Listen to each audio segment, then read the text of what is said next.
Hello, everyone. We're just going to give a few moments for people to sign on in. Thank you for joining us.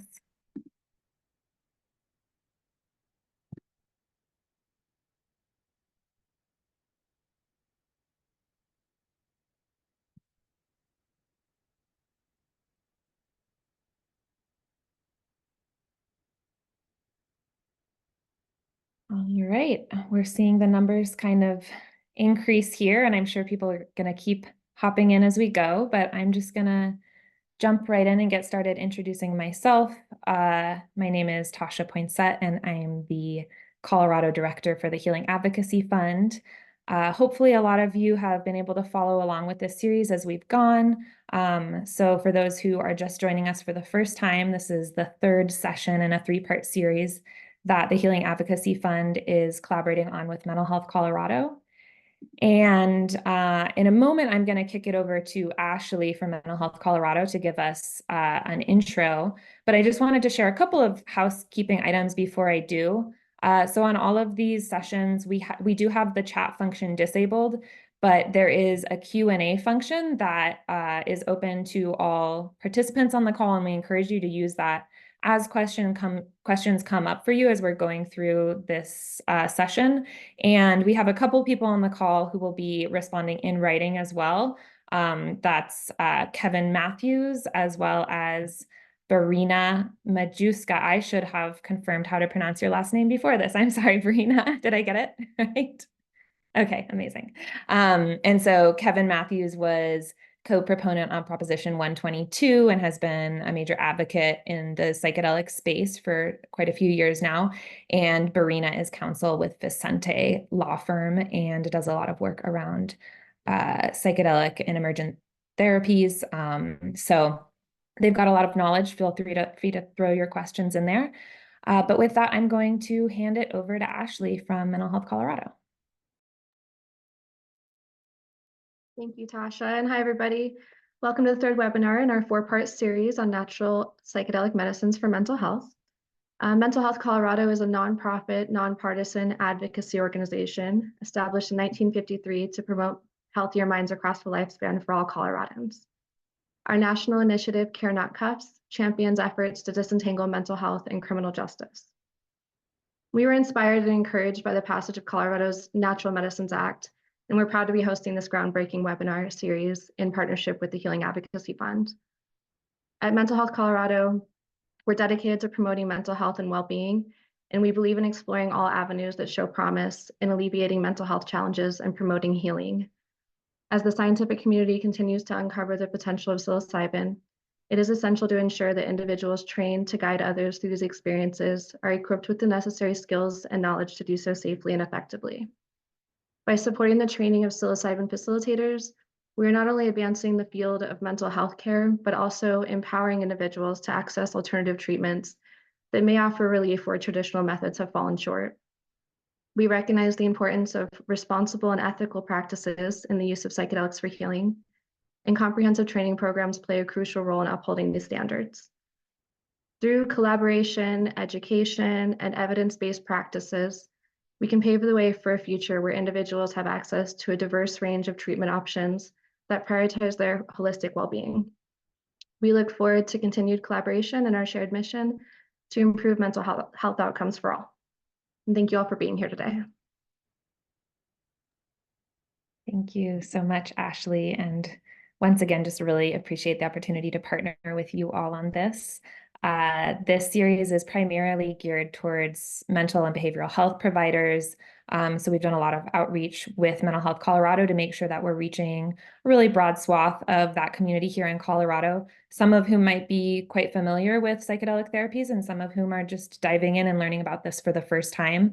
But we feel like across the board, this change in Colorado's law and this new program will be safer and stronger as we build that foundation of education, both inside of and outside of our existing healthcare communities and infrastructure. So with that, the subject of training in particular is kind of one that Healing Advocacy Fund has focused on a lot over the past several months as we've been involved with and informing the rules and regulatory process for the regulated access program for psilocybin.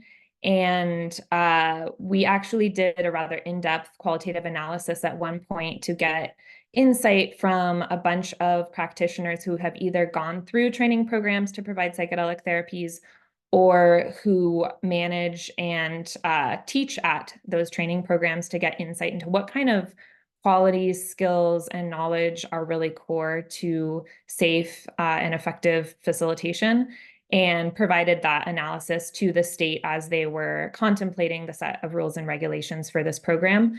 And so we've learned a lot ourselves along the way, and there's a lot more to learn. And I think Ashley just really highlighted there that this is super integral to this entire process to participant safety. So we're really thankful that you all have come out to learn about this today, and kind of build a deeper foundation of knowledge of what elements of the training process are really important. So with that, Kevin, if you want to throw up the slide with our speakers, we do have four really great speakers here joining us today. We've got two from Colorado, Dr. Shannon Hughes, who many of you may recognize as a founding member of the NOAC Society, and she holds a lot of other roles that I'll let her speak on in more detail, and Barina, as I mentioned, with Vicente. And then we're also really happy for the first time on this series to have two people from Oregon who are both licensed facilitators in Oregon's regulated model for psilocybin. Dr. Catherine Close and Anna Holub. So I'm going to hand it over to them to do some introductions for themselves, starting with Dr. Hughes. Thank you, Tasha. Thanks everybody for being here. It's a pleasure. Yeah, I'm Shannon. I'm an associate professor in social work at CSU. I've been there for 10 years, and studying how we use in different levels, how we use psychotropic and psychoactive substances in the behavioral health system, and then working with psychedelics for maybe the past 7 or 8 years, doing some community organizing work, some community education, bringing dialogue to the psychedelic professional community here as it's growing and building with ketamine therapy and MDMA assisted therapy, and now natural medicines. It's been evolving over many years. So I've been just in kind of at the grassroots community level, trying to bring a lot of dialogue and organizing to this, and then also the co-owner of Elemental Psychedelics, which is a women-led training center that focuses on like experience and ethics and striving to be good stewards in this movement. And so we're really glad to just play whatever role we can play in this and stewarding this on. And I was also a non-voting participant on the qualifications and licensing subcommittee for the Natural Medicine Advisory Board. So I was involved in helping to offer some advice on drafting some of these rules and regulations for facilitator licensing. So thank you. That's a little bit about me. I'll pass it on. Thank you so much. Barina, would you like to go next?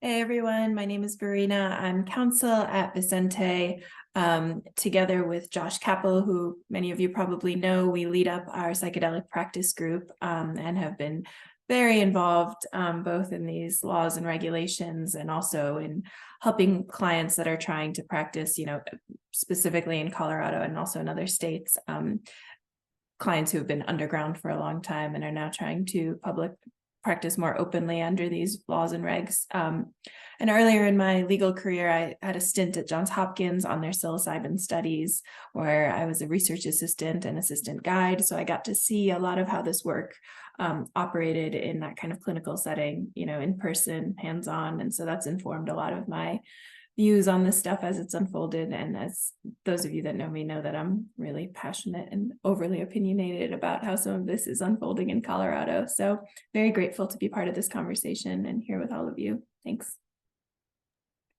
Say just the right amount of opinionated. Anna, would you like to go ahead? Hello, everyone. I'm Anna, and I'm calling in from Ashland, Oregon, where I'm the director of facilitation at one of the largest established legal service centers in Oregon, AMIA Group Ashland. And I also offer forgiveness counseling, which I have done for decades now, and I'm very passionate about mental health and forgiveness being a wonderful healing way of contacting ourselves. So I do that in combination with facilitating the team at Omnia Group Ashland. We have about 13 facilitators now, and we have a culture of growing together. So we have education and peer support, and we work together to offer our clients excellent psilocybin experience. Great to be here. Thanks, Anna. And last but not least, Dr. Close. Hi, my name is Dr. Catherine Close. I'm a naturopathic physician here outside of Portland, Oregon, and I'm one of the lead facilitators at InnerTrek, which is a legal service center in Portland, Oregon, where they're doing psilocybin training. I started to get interested in psilocybin when my patients, I have a long history working with ayahuasca, like 25 years. I worked for the legalization of getting ayahuasca legalized in the state of Oregon through a specific church. And my patients were like, Dr. Close, can you help me take magic mushrooms? And I was like, well, I'm a physician. It's not legal. I really think you need them, but we're going to have to wait on that. And so then I entered into the first training program at InnerTrek. I have experience working with Indigenous elders, Mazatec Indigenous elders. So I come with that knowledge, and now I work at InnerTrek, and I'm doing one-on-one guiding with clients and also group facilitation. Thank you. Amazing. Thank you all for sharing that. And yeah, just really amazing to have the two of you that are directly doing this work join us. And I think everyone in Colorado is, watching and learning from you all. So appreciate you being here in person. Kevin, if you want to throw up on the screen the next. So before we jump into the training piece of this in more detail, I do want to give a high-level overview of the law in Oregon and Colorado. This is kind of a refresher from the last sessions, but mostly to highlight what some of the differences are across the two states. So Oregon in 2020 passed their Oregon Psilocybin Services Act, which creates a state-regulated therapeutic model for access to psilocybin specifically. And in 2022, Colorado passed the Natural Medicine Health Act, which is quite similar in that regard. It also creates a licensed, regulated therapeutic model for access to psilocybin. But in addition to that, Colorado's law also fully decriminalized the personal use, possession, cultivation, and sharing of 4 naturally occurring psychedelic fungi and plants for people 21 and up to use in the contexts of community healing and recognizing that people are using these in their personal mental health and growth and healing processes. So just removing criminal penalties for that choice. There's a few other differences, though, when we think about this regulated therapeutic model. So in both Colorado and Oregon, there's some similarities. Neither model requires a diagnosis or a prescription in order to access. Both models require that somebody who's accessing through the licensed program reach out and complete a number of steps. The first one being kind of a safety assessment, followed by preparation for the psychedelic session with a trained facilitator. And then there's a requirement in both states that the facilitator be present with the participant or participants throughout the psychedelic experience itself. In Oregon, there's the facilitator or service center is required to offer integration. In Colorado, there's a requirement for an integration session following the administration session itself. Neither program requires that somebody be a licensed clinician in order to become trained and licensed as a natural medicine facilitator or a psilocybin facilitator. So that's kind of high level, some of the similarities and differences.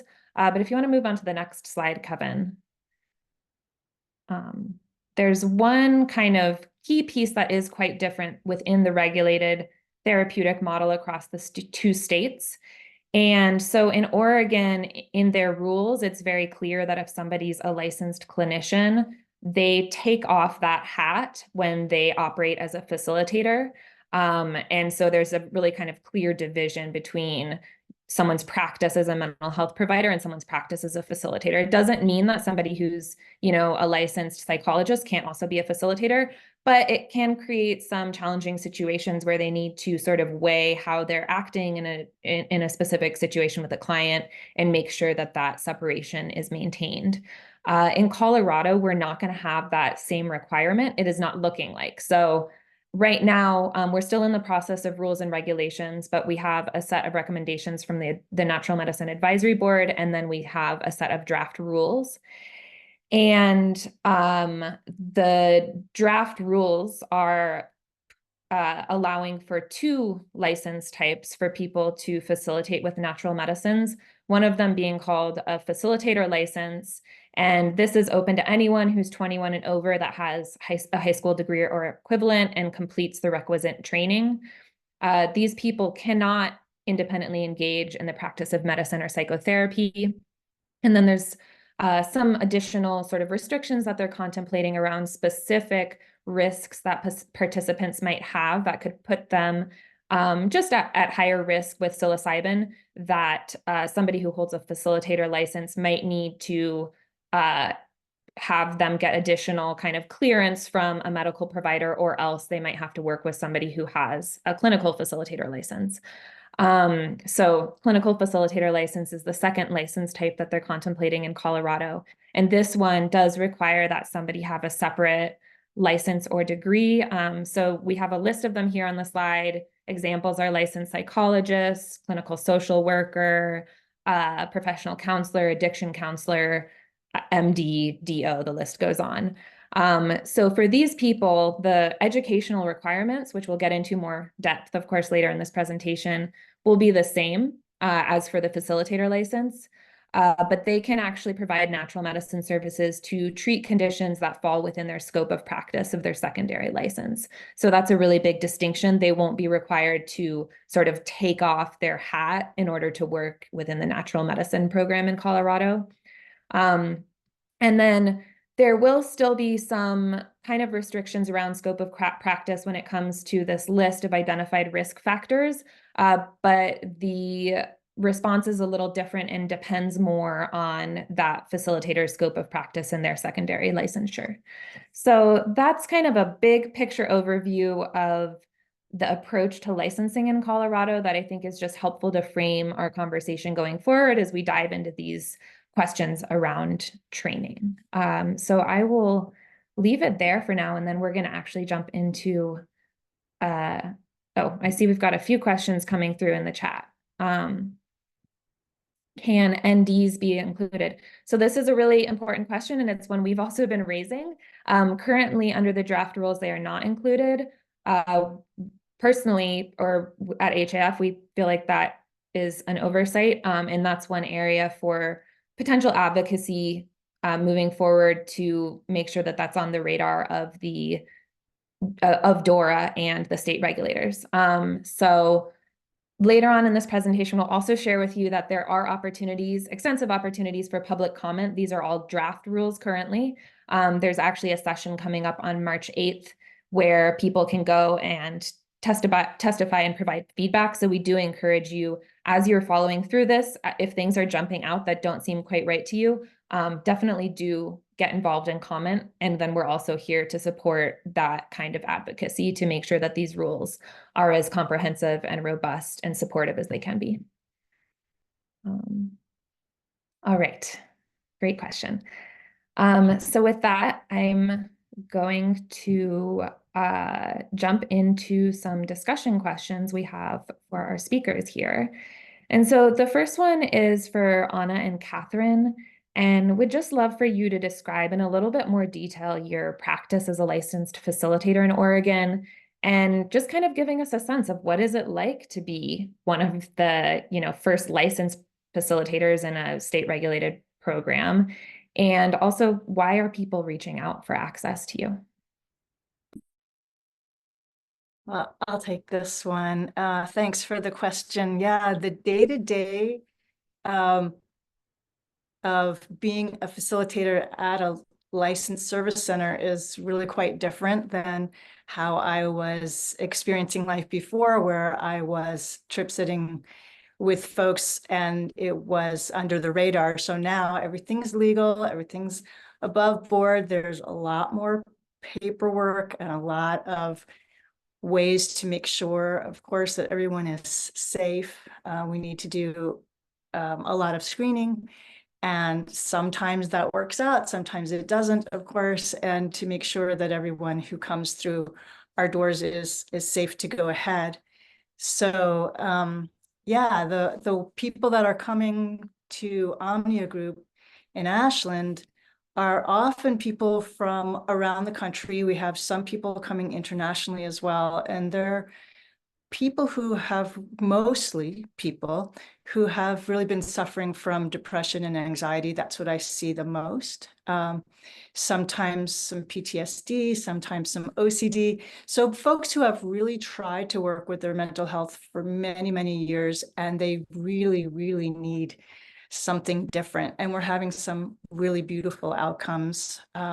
It's not right for everyone, but for the people that it is right for me as a facilitator, it's incredibly moving and beautiful when everything works and the mushrooms offer their wisdom and people get some really profound help.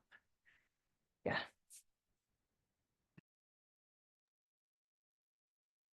Yeah, at this point, I have Intertrek is just getting started seeing clients. I have facilitated a 3-day women's group, which was just transformational for the women. Women came from all over the world. There was a woman from the Caribbean, from the East Coast, and more locally. And they had found out about psilocybin through the news and hearing about it and through like Michael Pollan's book. So they were totally, totally fresh, coming in with anxiety, OCD, depression, and the mushrooms working within the context of a group is so powerful because you get the experience of the support that a group, this is a women's group, just naturally offers itself, plus working with the psilocybin. So it was totally transformational for the women. And we've been having aftercare with them, and their lives are still transformed, and they're still receiving gifts from that session that was just 2 months ago. And so I'm just getting now into the one-on-one. So we're just opening. But so far, so good. I agree with Anna. There's a lot of paperwork, but people don't mind it. They're just glad to get the services. Thank you for sharing that. And it's really fascinating to be in this moment in Colorado. We're just kind of putting this in place, and then you guys are living what it, might look and feel like. So it's always interesting to me to get to hear directly. So the next question I have for the two of you is, can you share a little bit about your experience training to be a facilitator, where you did your training, and also are there elements of that training that you feel like you really lean on in your daily work, or that really feel core to the work that you're doing as a facilitator? Starting with Dr. Close this time, if you want to. Sure. Yeah, I did it was the first ever training that graduated in 2023 through Intertrek. And it was a great training. What I rely on mostly now, and I really appreciated, was really getting to know all of the drug interactions and like which meds you need to taper, and really feeling comfortable with people on medications and adverse effects. I feel like we really went into that deeply, and I rely on that all the time. So that was a great takeaway. Another takeaway that I use, which is hard, is being non-directive. It's really hard as somebody who I've been paid for the last 15 years to give direction to people and to help people out therapeutically, to be hands-off. Now, you guys aren't going to be doing this in Colorado because you have these 2 different levels, but in Oregon, we really are very hands-off in the way that we hold the psilocybin sessions. So that has been something that I have to hold myself back when somebody's going through something, to really just trust the medicine and trust that, oh yeah, they're going through a really hard time. And really what I want to do is be like, oh, are you okay? How can I help you?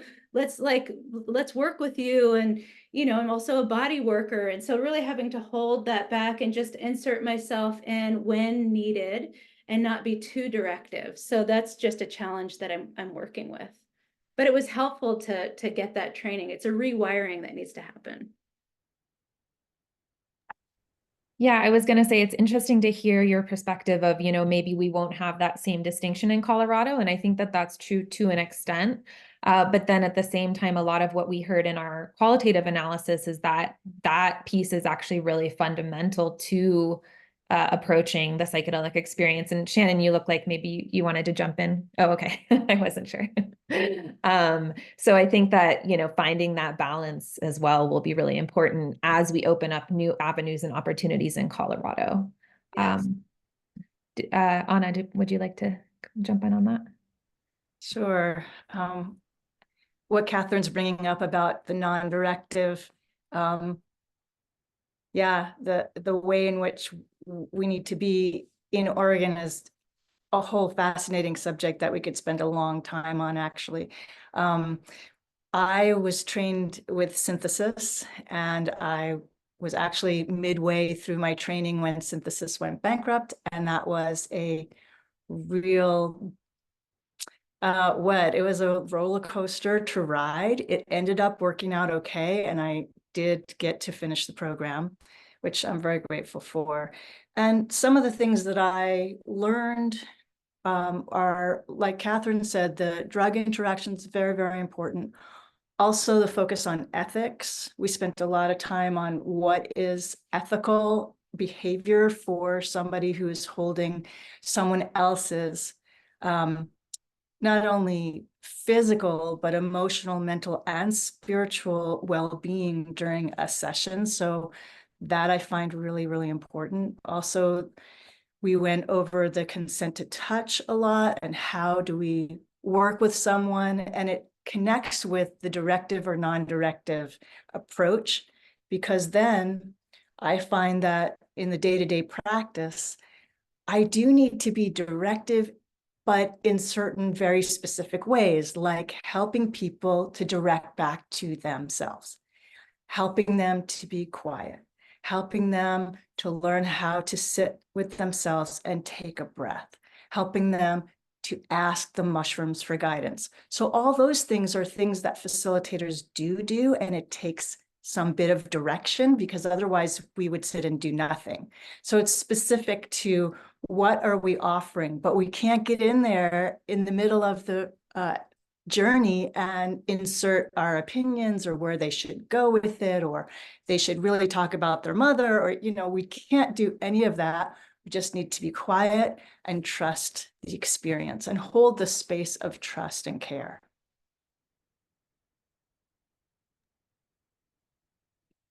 Wonderful. Thank you for sharing that. And I want to give a chance for Shannon as well, or Dr. Hughes, to jump in here. As somebody who, runs a training program and then has a lot of other additional experience as well, what skills and capacities do you believe are particularly important to develop as a facilitator? Yeah, thank you. I appreciate what both of Anna and Catherine have said so far, and completely agree. It resonates with my own experience also. I feel like, whether you're clinical or non-clinical, I think there's some like foundational skill sets. And for clinical folks, it might actually involve unlearning some things. But there's some foundational skill sets that I think cut across the board for any type of facilitator license. And so one of them is just like your own presence, like having your own practices. Like we have to have our own practices as facilitators and engage those practices regularly in our lives to maintain our own sense of like being centered and calm and unhurried and grounded and present. And it's not something that we can just intellectually jump into a session after a busy morning and intellectually want to be present for someone. We have to actually practice it as a way of being in our life. So I think that kind of like personal work is really fundamental here. And then we also think about like this stewardship piece, this relationship piece. Like there's different camps, there's different philosophies on whether it's necessary or important to like have a personal relationship with the medicine that you work with as a facilitator, like your own personal experience with it. We're of the camp at Elemental that it is important to have some relationship with the medicine. And you know, how do you trust this medicine? Do you trust this mushroom journey? Maybe you don't. And that's really important to know about yourself. Where are you in that relationship, and how do you work with this medicine, and how does it work with you? I think is a really interesting question, because I think one of the risks is that, you know, if it becomes too clinicalized, it might just be treated as like another tool that we can throw at, you know, broken brains, or that sort of paradigm of how we use psychoactive substances. And I think can be really transformational, magical here is these like other slices of consciousness, whether it's, you know, these transpersonal spaces or spiritual spaces or spiritual animate forces that we're connecting with, or the mushroom wisdom, like whatever it is, these other slices of consciousness that we're sort of opening ourselves up to, and that truly we barely understand, truly. So I think that's what we need to be in humble relationship with, is that little bit of mystery, that little bit of reverence and sacredness that we don't actually understand, and how do we be good stewards of this work and avoid doing harm, and not just physical harm, because mushrooms are pretty physically safe, but like emotional harm, spiritual harm, other forms of harm, if we're sort of getting too ahead of ourselves too quickly. So I think like there's these very essential skills and capacities that are important to develop for facilitators. And then I think there's, you know, the possibility for more advanced skills, or, you know, applying your clinical skills and guiding skills. But I wouldn't jump to that without having a really solid foundation based in relationship and like your own practices that you bring to this. Thank you, Dr. Hughes. And you alluded to something there, which is a great segue into our next question for Catherine and Anna, which is, what do you do to prepare mentally and emotionally for a psilocybin session? And what is your process or practice for self-care and integration after a session? So maybe starting with Anna this time. That's a wonderful question. And I really agree with everything Shannon just said, except that I would say it's not a little mystery. It's kind of like, to me, a vast mystery. But anyway, mystery is so important, and preparing is essential. And I would say that the inner tools that I have cultivated for a long time, one being sitting meditation, is important. And I would really encourage everyone who's thinking about being trained to have some kind of inner practice that you do. If you don't have anything, start, because you're going to need it, in the sense that we need to, as facilitators, hold the space of trust and clarity and reverence in our hearts for the earth, for the mushrooms, for the healing capacities of our clients. And so ahead of time, I get my room set up, and I bring in flowers, and I make sure I get a good night's sleep, and I'm fully present and in a lot of open-hearted welcoming for the client when the client walks in the door, so that from the minute the person, and I also have a relationship with that person, I've been preparing with the person, and I think about them, I send them good vibes beforehand, just knowing that somehow they will receive my trust of the process and my care for them. So that all happens as we're preparing, and as I prepare for the journey. The journey itself takes a long time. And so that's another reason why having some kind of inner practice is really helpful for the facilitator, because we need to sit and be still and watch for if the client needs our help. But if the client does not need our help, just be present. And for me personally, I'm not on my phone. I'm not thinking about other parts of my business. I'm fully in meditation with that person for hours. And so it's not for everyone. You may be thinking, oh, this is a great idea. And then in practice, it's basic, you know, you're sitting and being. And then afterwards, I have some practices that I do to help clear my personal space. I usually take a shower. I definitely use water to cleanse and rest, because it's a big thing to do a journey with someone or a group of people.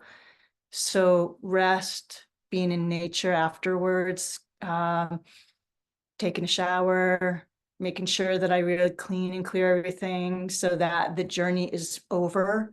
I also, during the journey, have a very specific way of opening it, being there, and closing it for myself and the participants, so that when it's over, everybody knows, okay, we're done for now. And then the next day we do some integration together.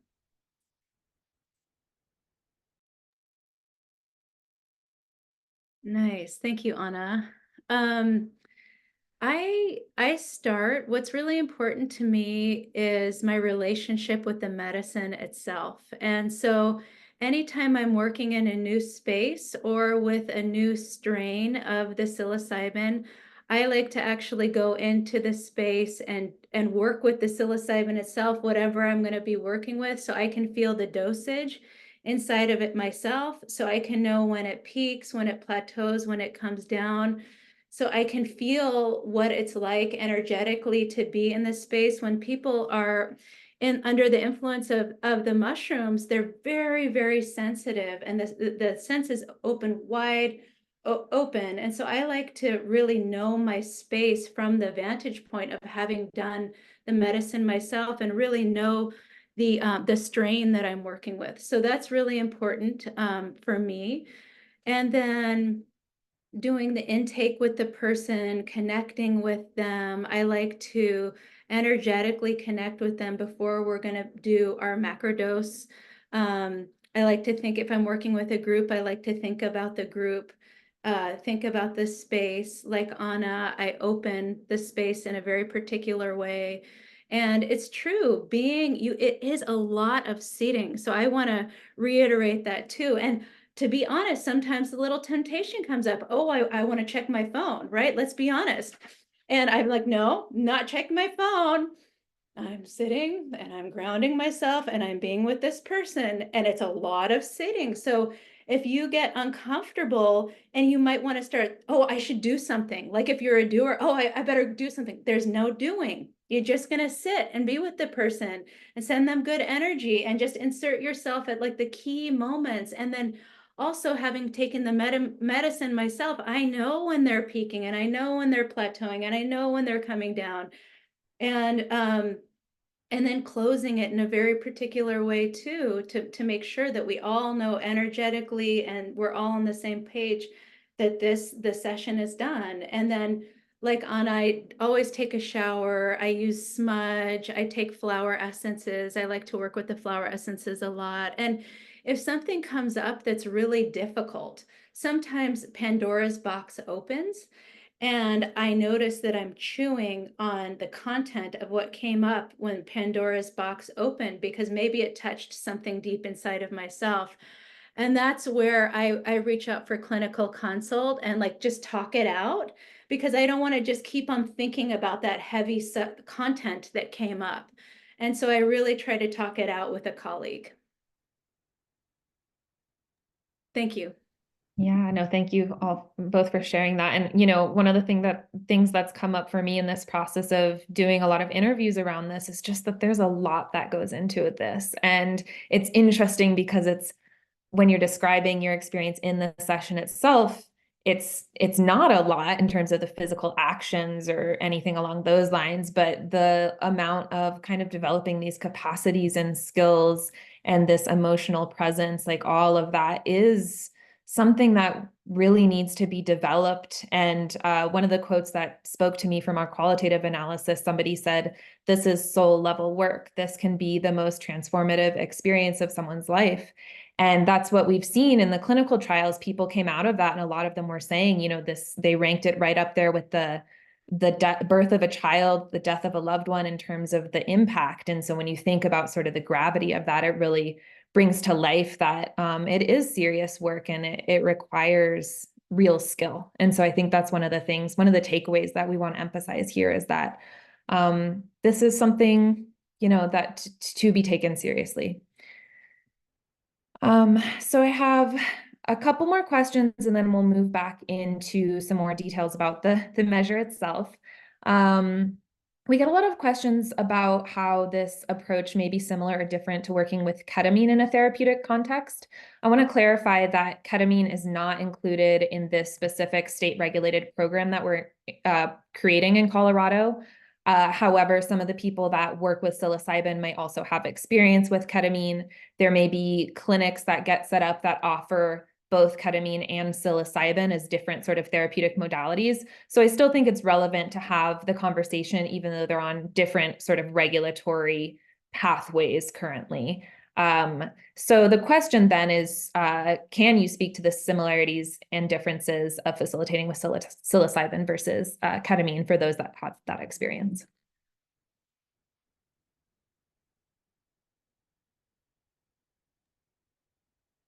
I can go unless anybody else wants to go. Should I go? Okay. So I work with ketamine in my practice because it became legal to work with it. Totally legal. I can work with it one-on-one in my practice, and it's totally above board. And I have done underground work in Mexico with psilocybin, so I have my experience that way, not outside of the country. So I do have both experiences. I'll give one example. So I worked with ketamine just a few weeks ago with this woman, and it was her first time having a ketamine experience, and she has a lot of trauma history. And when she took the ketamine, she, you know, about 15 minutes in, 20 minutes in, she started to get into this real state of unified consciousness, which often happens with ketamine. But then something triggered in her, and her trauma response got on board. And she was like, I want to go home. I'm ready to go. I want to see my partner, and I'm ready to go right now. The good thing about ketamine is she couldn't move. And so I was like, well, you know, I understand that you want to go, but you've taken ketamine, and it's not safe for you to leave. And, you know, with ketamine, people can't really move. They can't be ambulatory. They're really like laid out. The difference with psilocybin is they can run. They can totally go. So in that moment, I was happy that I was in a ketamine journey, because she actually couldn't go anywhere. So the difference between ketamine and psilocybin is I like to think of ketamine as training wheels for people who have never worked with non-ordinary states of consciousness. It's pretty gentle, and it's only 3 hours. So it's easy as a facilitator to sit there for 3 hours. Usually people are having this like blissful experience. They're not identified with their pain. And whereas the psilocybin, sometimes the wisdom of the mushrooms is to go right into the pain, right into the trauma. And so I think that working as a psilocybin facilitator, it's more work, honestly. You know, it's more work. It's longer and it's more work, but it's totally rewarding. I will say it's totally rewarding. Thank you.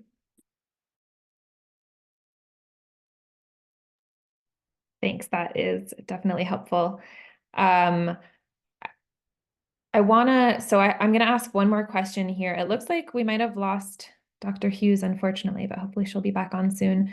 But the last question is, what kind of challenge, and you sort of touched on this in your last answer, but what sort of challenging scenarios have you seen or might come up in a session with psilocybin that facilitators should be prepared for?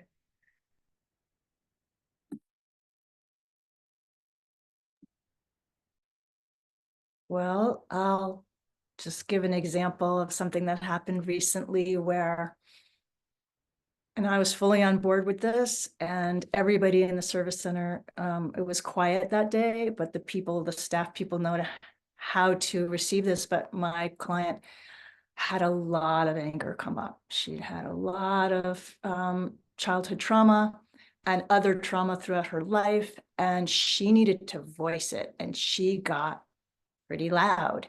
And I thought that was fantastic because I knew that she would move through it. I knew it wasn't the only thing she was going to experience. And I had helped her ahead of time to say that things may arise, but remember, it's going to move on to something else and then something else. And the mushrooms will just keep showing you. So just keep relaxing into it.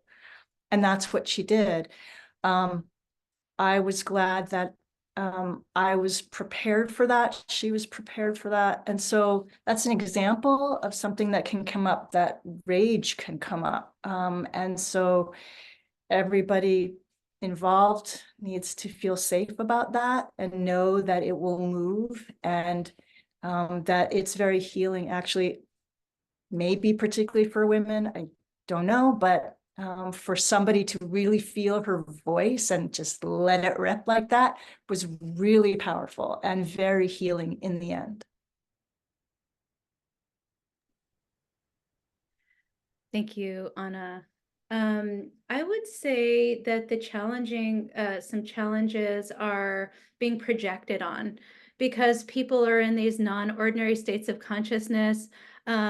Sometimes I've been projected, this is more in group work, that's where my expertise lies, but people get fantasies that I might be like their soulmate, like romantic fantasies, or that I'm like the jail keeper, and I'm not a jail keeper, you signed up to be here, but that I'm like, the policewoman, or or that I might remind them of somebody that they knew in the past. So projections can really run high. Oh, another one is the guru, that I'm like some sort of spiritual guru or teacher. So I just really just let them roll off and know that they're projections, and really try to not let them in so much. But that can be challenging. And also being with somebody in a really, when they're projecting, how to be with them and not feed into that projection. That's an art.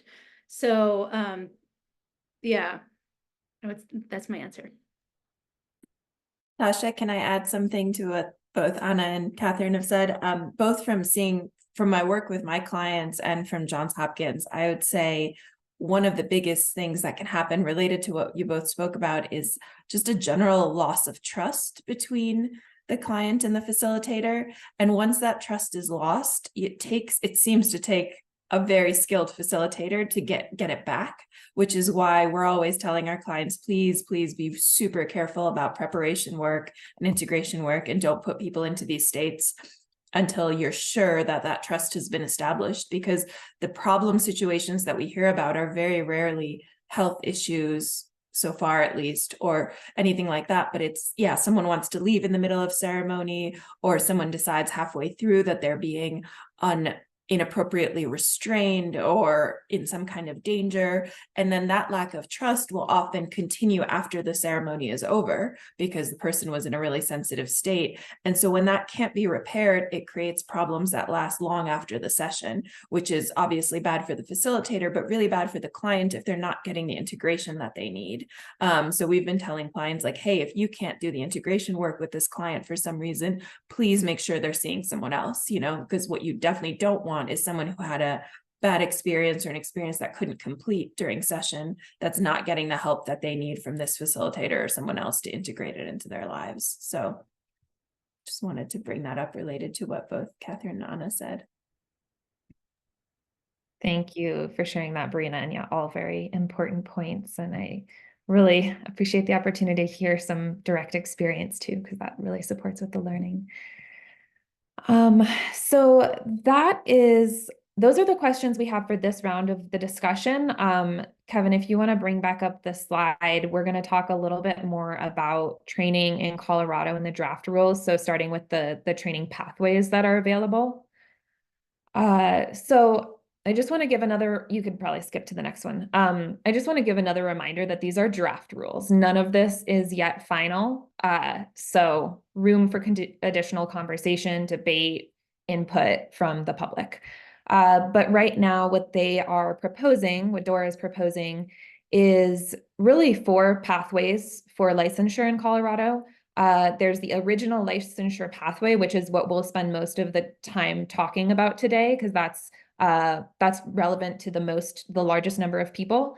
And that's sort of like your baseline. If somebody has no pre-existing licensure or experience, they would, go through the original licensure process. Then there's this option, which is licensure via accelerated training, which is specifically geared towards people that are legacy facilitators. So somebody that has either been practicing in the underground for a number of years, and they do specifically spell out at least 2 years and a certain number of hours and sessions. Or this could also be people, and this can include people that hold Indigenous lineage or have trained within Indigenous contexts and practiced in those contexts as well. So this is an avenue for the state to recognize that there are people out there that have really deep training, experience, knowledge, and that bringing them in and giving them an opportunity to participate will actually strengthen this program and support safety. The third pathway is accelerated licensure for a clinical facilitator. This essentially allows somebody who already has met some of the training requirements through their other licensure. So say you're a licensed psychotherapist and some of the coursework you did to get that licensure aligns with what they're requiring from natural medicines, you might be able to pass out of certain pieces of certain modules. So that's the third one. And then the last one is portability, which is essentially a way to allow Oregon licensed facilitators to become licensed in Colorado without having to repeat the entire training process. If you want to move on, yeah. So diving a little bit deeper on original licensure, essentially what is required there is BLS certification, 150 didactic hours, 40 hours of supervised practice, and then 50 hours of consultation over a 6-month period while actively providing natural medicine services. And in many ways, this looks like Oregon's training program. The differences are it's a larger number of didactic hours, up from 120 to 150. And then this consultation is a completely new piece that was actually added somewhat in response to the qualitative analysis that Healing Advocacy Fund did, finding just really a need for more experiential learning to develop these skills that you've heard about today. It's really a range of skills, and many of them, I would say, are best developed actually working with people and then having somebody that's more experienced that you can go to and talk through what's coming up and process the different types of ethical challenges that might be unanticipated or unexpected that are hard to just sort of learn didactically. So if you want to move on to the next slide, Kevin. In terms of the didactic training piece, the 2 largest components of that are the ethics and Colorado natural medicine rules and regulations, and then physical and mental health and state, each 25 hours. And then you have smaller but still significant segments on relational boundaries and introduction to physical touch, introduction to trauma-informed care, which was another one that we highlighted in our qualitative analysis that we recommended more extensive training specific to trauma. Indigenous social and cultural considerations at 10 hours. I actually think that this one could possibly be increased a little bit. If you look at the amount of content that is recommended for that section, it's a lot. And I think that there's, a lot of importance in understanding the Indigenous cultural context, history, practices around these medicines, because so much of everything that we're talking about in terms of developing these skills, capacities, is actually based in learning that's happened over millennia within Indigenous cultures. So I think grounding everything else in that is very important. It's here. It maybe could be increased a little bit relative to some of the other sections. Then there's preparation, administration, and integration. That's fairly straightforward. Group facilitation, facilitator development and self-care. So these pieces of preparing before and after a session, making sure that they're in the right, in that mental state to be able to support somebody else in these experiences. Facilitator best practices, intro to suicide risk, which is kind of just on the safety side, recognizing that facilitators are not going to be experts, are not going to be professionals in this, but they should have some grounding to be able to screen for and prepare for that. And then with that, screening as well as drug effects, contraindications, and interactions. So I want to pause for a moment, and I know both Verena and Dr. Hughes have been really involved in the rulemaking process and advising around this. And is there anything you wanted to kind of emphasize here or tease out from those requirements didactically?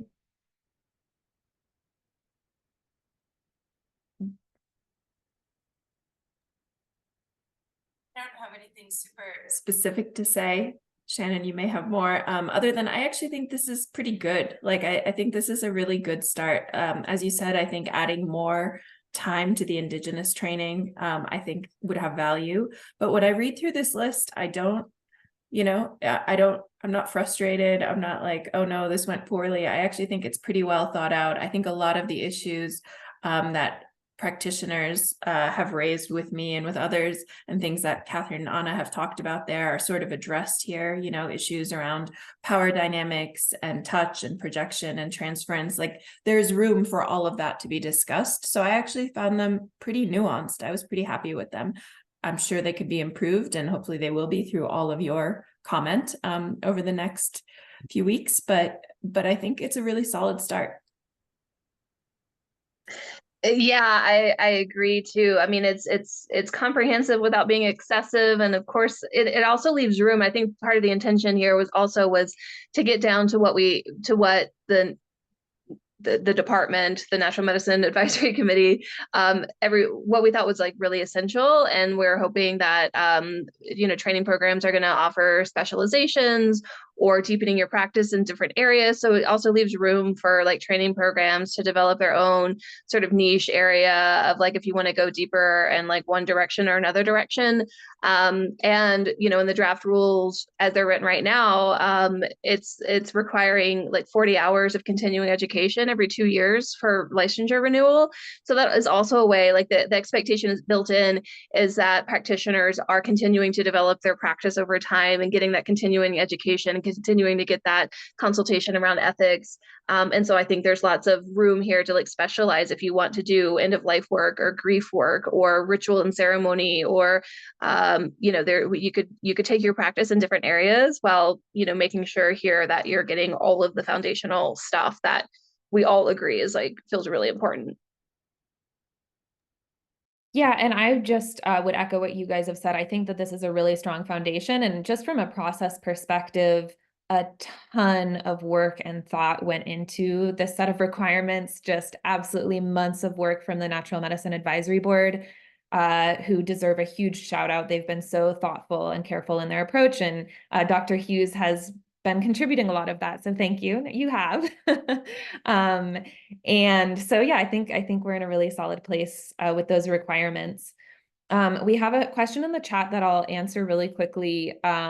There's a question about what kind of trainings might be accepted in lieu of some of these. For example, trauma-informed care is a training that is included in many other trainings, such as EMDR, SE. So I believe that generally speaking is the intent of that third licensing pathway that I shared, where sort of the burden of proof is on somebody who's a clinical facilitator to show that they have received that training. And if they can show that they have completed that, they might be able to pass out of it. In terms of the mechanics of how that works and at the level of the training program, I think that some of that still needs to be worked out. The intent is absolutely there. Now, I will note that as currently written, that particular accelerated pathway is only available to people who are clinical facilitators, meaning they have one of those secondary license types.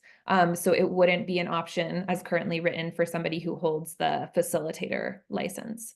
That could change and shift, might be a subject for conversation going forward. Kevin, if you want to throw the slides back up there. So I want to give a couple more details about the practicum and consultation, and then we do want to save some time for full, Q&A at the end. The practicum is 40 hours with opportunity to experience, facilitate, and observe. At least 30 need to be a direct experience. And key piece on the practicum, it does need to take place in person. There was a lot of conversation around that on the advisory board because that can be an equity and access challenge, especially for people in rural places, but kind of just came to the consensus that it is so essential to develop these skills experientially, and in that at some point does need to happen in person. So the practicum is where that is. And a note on that, the didactic pieces can happen online, and I believe 50% of the didactic portion needs to be interactive, and the other 50% can be asynchronous, so videos and those types of things.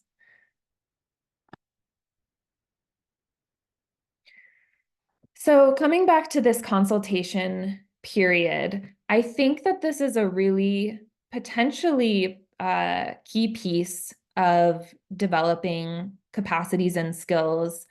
50 hours of consultation across 6 months. And there's this option to apply for a training license. If somebody obtains a training license, they can then receive compensation for working as a training facilitator. So that was again included as an equity piece so that people aren't just full on paying for this consultation piece. They can have a form of income as they're in their learning process. The consultation can be virtual, and there can be up to 10 participants working with one consultant. And then in addition to that, the advisory board spelled out a number of competencies that the consultant must work with the trainee on to see how they're integrating these as they start to practice. So a lot of things that we've heard discussed today: non-directive approach, relational boundaries, cultural competence, which is a really key one that we actually haven't focused on as much, but recognizing that identity and cultural identity do come into play in these experiences and in the relationship between the facilitator and the participant, and how to acknowledge that, work with it, and create safe spaces with that recognition. Then working with non-ordinary states of consciousness, self-care, and at least 10 hours of ethics.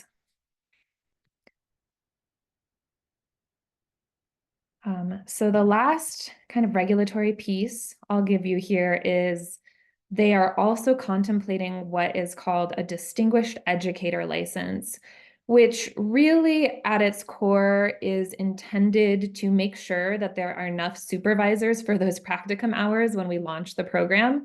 And so what they're doing is they're allowing people that have extensive experience with natural medicines, and I believe and hope that that can be across people that are more on the clinical trial side, that kind of experience, but also underground practitioners, indigenous practitioners, to be able to serve as practicum supervisors.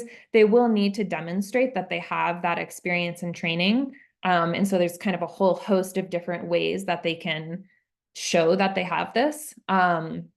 And then if they get this license, they can actually facilitate, but only in the context of training programs. So it's a way for them to be able to work with these students that are completing their practicum, and they have to be working as an academic faculty for an approved training program. I think this is a really kind of elegant solution to a potential bottleneck at the beginning of the program.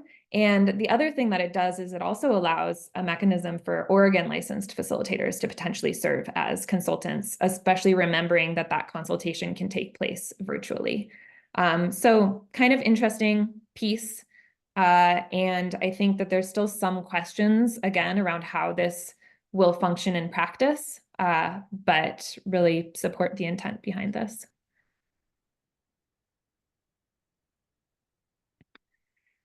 So this is a list of some of the training programs that are out there in Colorado and nationally. This is not an exhaustive list, but our intent here is to just give you a sense of there's a lot of programs out there. There's a lot to choose from. And each of these programs, I would say, is unique. You know, they're gonna have different qualities that you might consider in terms of the length of the program, the number of hours, the emphasis on online learning versus in person versus, you know, how much time is spent in small group sessions. And so I think we just wanted to share this to show that there's a range out there, and hopefully this session will give you some sort of framework if you're thinking of getting trained and licensed of how to go about analyzing these different programs and seeing which one is a right fit for you. Anybody else want to add anything here? Jana? Sure. I can just jump in quickly. And yeah, I mean, I think in choosing a program, it's considering your learning style, like small group or large cohorts, in person versus virtual, and the mission of the program and the philosophy, sort of the worldview, like, does it match your own in terms of what this work means to you and how you want to engage it, how you want to develop your practice within it? Some programs I think are going to be a little bit more clinical, maybe, more protocoled, maybe a little bit more sort of checklist style. Others are going to be a little more relational and more, leaning into the psychospiritual aspects of this work. And so, what does this work mean for you and how do you want to engage it? And then finding the training program that sort of matches that sense of mission and worldview along with your own learning style. That's all I would add to that. Thanks, Shannon. And we do have a question in the chat about cost. Has consideration been given to how much a license ultimately will cost a facilitator? If so, can anyone speak to that in ballpark terms? Does anybody want to jump in there? Otherwise, I can give sort of a big picture. Okay. So I'm not an expert on the cost of these programs. Definitely there's been consideration into cost, and that's part of the thought that's gone into the number of hours is they tried not to have the number of hours too extensive because they recognize that that also increases the cost. I have seen anything in the realm of like 6,000 up to 12,000. I don't quote me on that, but I think just to give you a ballpark sense, you might be looking at something in that range. All right. Okay, so I guess, Kevin, if you want to throw up the last couple slides. So I'm not going to walk through this here. As I mentioned at the beginning of the call, we did this qualitative analysis, and I think kind of it's been interesting for me to have this session and conversation with all of these facilitators and see that a lot of the themes that came up in our analysis are also coming up here. And I think what I want to emphasize is, the themes that we captured really were across a broad spectrum of perspectives. So we had psychiatrists on the call, we had people involved in the clinical trials, we had people coming from the underground, people from Indigenous backgrounds, and still we were able to capture these core themes. So we are going to share out this PowerPoint slide after. I think that some of those are just things to keep in mind as you move forward in your process around this. And I think that that is all we have for you in terms of the structured portion of this, but I see we have a lot of questions.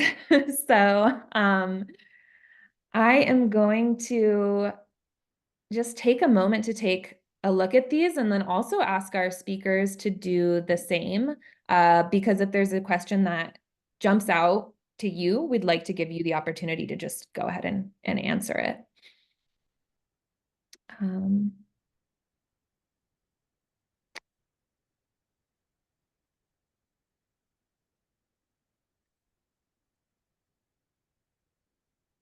Okay, so we have one for Oregon facilitators. How do you determine dosage for clients? Do you reassess their experience into the journey and give a titration dose if needed?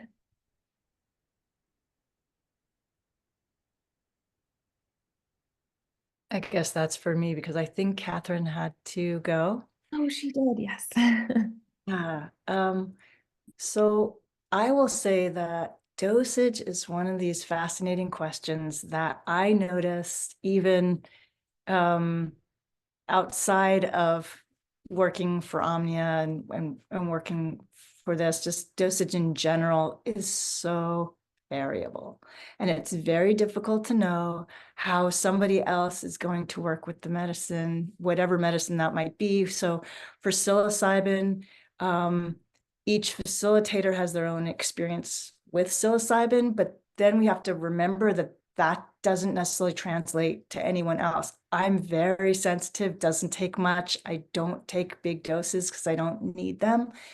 But other people might naturally need a bigger dose, or if they're on any kind of prescription medications, we take that very seriously. We think about it a lot in terms of, is it safe for the client? If it is safe for the client, then what do we do about the fact that their prescription meds may blunt their experience of the psilocybin? So if they're having a dampened experience, we do, yes, have a booster dose available. And we always offer that to the client. In Oregon law, they have to be able to open the package themselves. And so they have to sit up after about an hour and take the booster dose. And sometimes that's pretty distracting because they're already starting to feel the effects, but they also may need more. So it's a case-by-case basis. It's something that we're still learning about. That's why we have a group of facilitators and we talk with each other quite a bit about this. And so it's something that we just kind of get our feet wet. We just keep going. We learn as we go. And so we have different dosages available depending on the kind of client that it is. So if that client has prescription medications, we're not asking usually the client to titrate off their meds because that's actually could be more destabilizing for them than to stay on. But as long as it's safe for them to take psilocybin, we probably would give them more.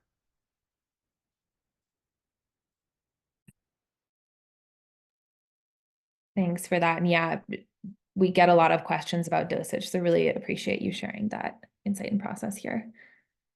Yeah, and I hope that what you've taken from this is we don't know. We're finding out, it's very humbling not to know something so basic. But another thing that we do too is we ask about how does the person handle other kinds of substances they might be putting in their body, like do they ingest a lot of sugar? Do they ingest alcohol? How much caffeine do they ingest? And just to see like what kinds of sensitivities or not sensitive at all to other things they might have. And that can give us a sense of maybe how they would do. But until we get into it, we don't know.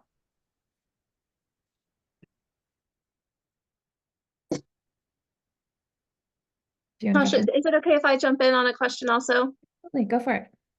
I just wanted to address Amy's question in here. I know Amy from the Q&A here about peer support, and that's another space that I'm involved in also. There's, a really thriving peer support movement within all of this, right? There's peer circles for integration. There's, the Fireside folks. There's like peer-to-peer run, educational harm reduction and integration services that I think are really important to all of this work to make it more accessible for folks to be able to plug into these like more like community, lived experience based just approaches.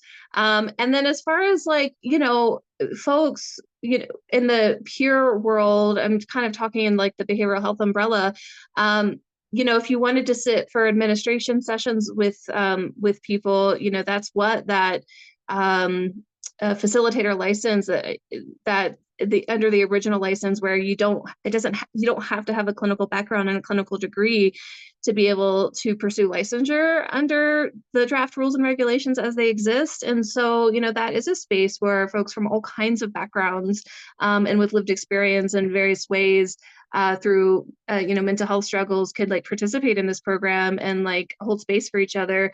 Now also, if someone's on meds or someone has, a recent hospitalization or something like that, or, checks any of these like risk factors that are written into the rules, you'd have to like collaborate with a therapist to, be able to, work with certain people.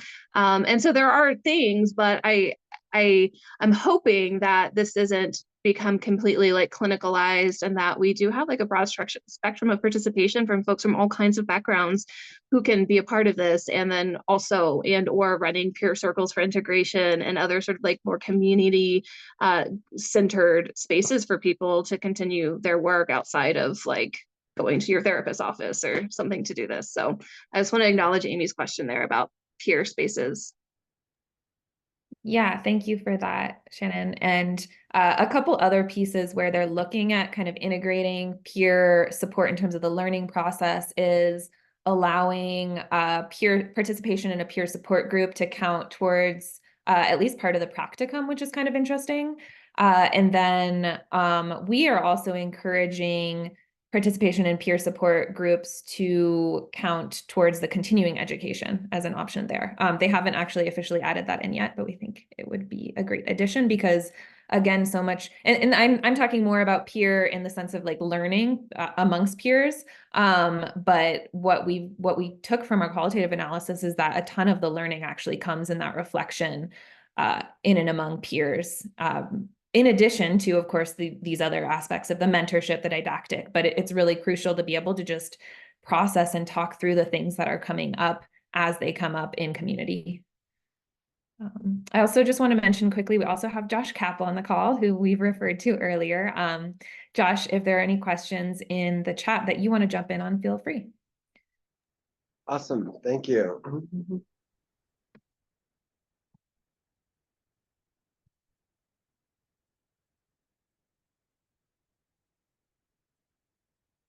There's a question here about screening. So the question is, with regards to the participant restrictions for MDs, DOs, MPs, if a patient is taking psychiatric meds or has additional risk factors, is there a standardized screening in/out protocol for the provider administering the medicine?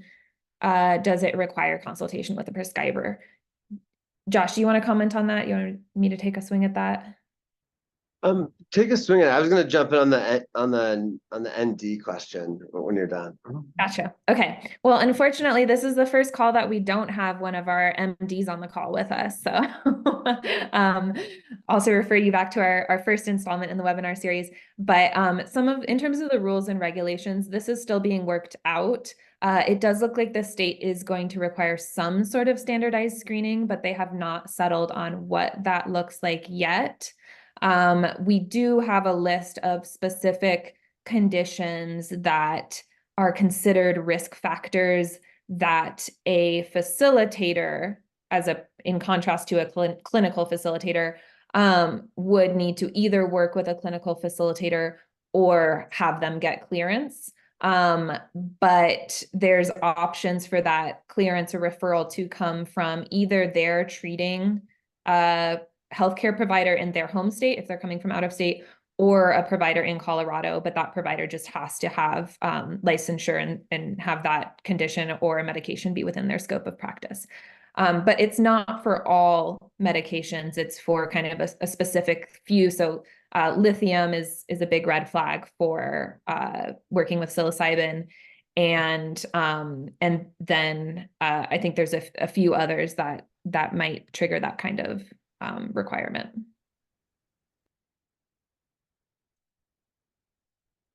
And and to build off of that, there's a question in the chat, around prohibiting facilitators from providing natural medicine services to those with terminal illnesses. And it's not, it's not a blanket prohibition. It's what the proposed rules say is that if someone has a terminal illness, they need clearance from their from their medical or behavioral health provider for, the classic facilitator license to work with them.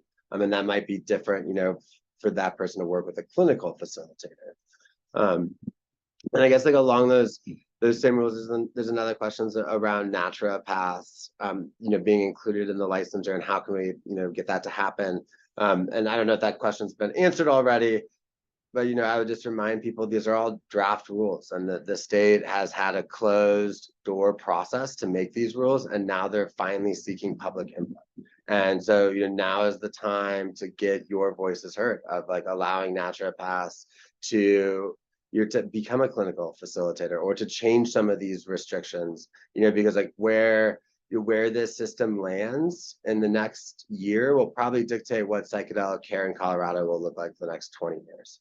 And so now is the time to get involved, and the state of Colorado has said, give us your opinions, come speak up, provide written feedback. So definitely second that. Would push back a little bit on the closed door piece. There has been a robust public participation, but it's been certain people that have been invited to participate up to this point. So we've had like 50 to 70 members of the public participate in informing these rules, but now the doors are open wide to everyone and anyone to come and voice your concerns. Josh, there's a question in there that I think might be a good one for you from on the legal side. Around there's some concern, especially around the clinical facilitator license, of what does it mean for someone who holds a secondary license, whether they're a professional counselor or an advanced nurse practitioner or an MD, or what does that look like for them to then engage in a federally illegal practice, which is administering psilocybin, or assisting someone in administering psilocybin. And the goal of these rules, as they're drafted, is to provide protections under state law, so that you're not going to put your other license in jeopardy. That is the goal of these rules. Now it's unclear, exactly how these different licensing boards will treat a clinical facilitator license. But there are some clear statutory protections that if you're like following if you're following the rules and you're working with the appropriate standards of care, that you shouldn't put your other licenses at jeopardy. Now, with that said, there's a different question when it comes to DEA registration. So for those who prescribe controlled substances, it's unclear how the DEA would treat someone who is also administering a Schedule I controlled substance in violation of federal law. And that's sort of an open question. We generally think that having MDs and prescribers involved in psychedelic care in Colorado is safer overall, and the public policy supports that integration, but there's no clear answer from the DEA. We have a question here. Somebody read in the HIF newsletter, thanks for reading our newsletter, that the dual license system could make services more affordable. Could you explain how that might work? It's a good question. I think, so the way that I'm thinking about this is, in Colorado, we're creating a broader range of opportunities for people to participate. And we're doing that both with allowing this kind of dual license approach, also allowing facilitation at a greater variety of location types. So in contexts like addiction treatment, palliative care, private clinics, hopefully, private practices as well. And with that, you're gonna see the opportunity for people to, I think, sort of integrate this into their existing practice. And so somebody might, not primarily be facilitating with psilocybin, but recognize that for some clients, it could be really beneficial. And I think it'll be easier for those people to offer it as one piece of what they do, which will allow it to be kind of more widespread, more accessible. With more people choosing to get licensed, you also have more people paying into the licensing fees. And this is a cash fund program, which means that it has to be paid for by licensing fees. So you're basically spreading out those costs more broadly within the population of facilitators, which hopefully, we hope, we'll see what the licensing fees are going to be, but we hope that they'll be lower than in Oregon. In Oregon, it's $2,000 annually, which is quite expensive relative to other licensed professions. So we'll see how all of that plays out. But I think generally speaking, allowing for more flexibility and a broader range of options can help bring costs down. The caveat is that to the extent that you're requiring participation by, for instance, physicians or other people with medical licensure, that can obviously increase the costs, given the higher hourly rates for those professionals.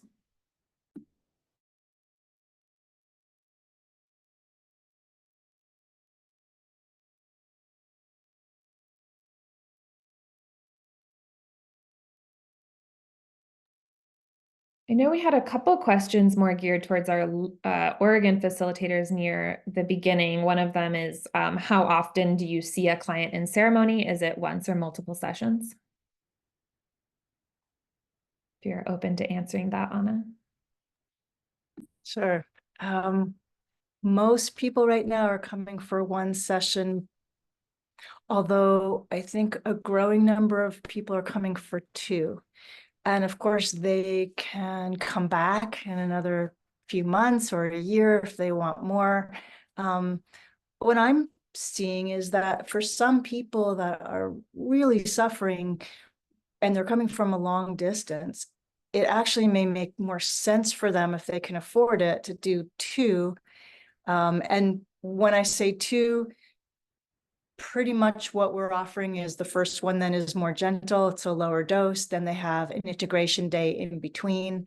We have an integration session during that day. The rest of the day, they can relax, get into nature. They come back the next day for either the same dose or a bigger dose, totally up to them. And then another integration day. So for people who want to do two, that's how we've been working with it. We're going to be also offering groups. And so some of those groups will be a one session, one journey group, and then we'll have a longer 5 or more day group availability so that people can do more than one session. And then they can come back as well. And it's really up to the person. We want to make sure that people get a sense of what taking psilocybin is like, whether it's going to help them, before saying, oh, you should come for multiple ones, because we need to see for them, is it helpful? It's helpful for a lot of people. And then there's the cost involved also. So we need to really make sure that we are doing this, knowing that each facilitator is paying high fees for training and for licensing. And then the service centers are paying really high fees also in Oregon. So it's making the cost higher. But we also have, by Oregon law, something called the social equity plan that every facilitator and each service center needs to have, so that we can reach out and provide services for people who can't afford it or need it and don't have normal access. And can I just add one thing there? I think in Colorado, because you can operate under multiple licenses, thinking about folks who already have a private practice, LPC or LCSW, or you're a body worker, and you're going to be able to like integrate, theoretically, get a psilocybin mushroom facilitator license and be able to integrate that into your practice. So we might see, a lot of people coming from out of town who want to have, are able to stay for 3 or 4 days and do a couple of ceremonies and then they go back home. But I think that we'll see a lot of folks here who are like just your regular clients, and that that you've been working with ongoingly, and then when it feels ready and right, maybe you prepare for a mushroom journey, and then you see each other for months more. And so I really like that, the idea of having like ongoing relationship with clients, and being able to integrate mushroom work into your practice, when it's right, when it's ready, and being able to like maintain these relationships. And so I think that might look a little bit different in Colorado, because you can operate, in your regular practice and just like integrate mushroom work into it. So it could be one journey, it could be multiple journeys over years, or like it's so different for every single person. And I hope that here, how this is becoming structured, we have that like sense of flexibility to meet people where they're at and like slow the process down a bit, and feel into that sense of like of readiness and that like bigger arc of a journey that we're on together and these like on these healing paths, versus like the weekend warrior sort of style of like, I'm going to be here for a weekend and can we do mushrooms, which is wonderful and great also.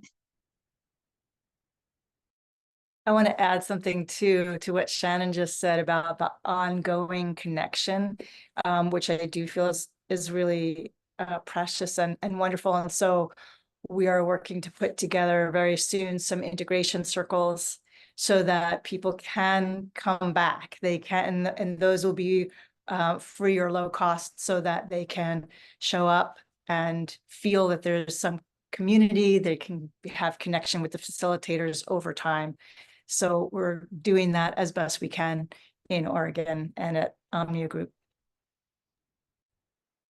I just glanced at the time. Thank you, Anna. I just glanced at the time and realized that we are at time. So we're going to have to wrap up, but really, really appreciate the level of engagement. And I can see from the number of questions here that there's a lot of interest in this topic. So thank you all for coming out. We will try to, follow up as best we can in terms of these questions and see if we can address any of them on the next session. Please do join us for the next session. It's March 14th, and we're going to be talking all about how this can be integrated within our health systems and providing ongoing support to really maximize the benefit of these therapies. So we really appreciate you all coming out, and thank you so much to our speakers.